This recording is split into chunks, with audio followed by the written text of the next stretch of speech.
ज्योति सिंह के रिश्ते पे किसी ने उठा दिया सवाल, उसका ज्योति ने दे दिया बेबाक तरीके से अंदाज से जवाब।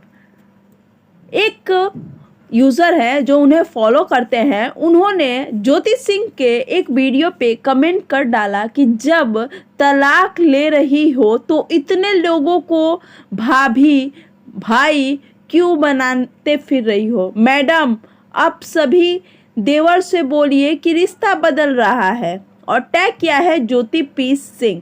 इस पे ज्योति सिंह रिप्लाई देती है, भैया आपको क्यों दिक्कत है, अब भाभी हूँ तो भाभी ही बोलेंगे ना, और मुझे मेरे देवर लोगों से कि भाभी बनने में कोई प्रॉब्लम नहीं है, आपको है तो आप बोलते रहिए। जी हाँ, यही जवाब था ज्योति सिंह का। और ज्योति सिंह के जवाब से आप समझ सकते हैं कि वो रिश्ते की गहराई को किस तरीके से समझा रही हैं।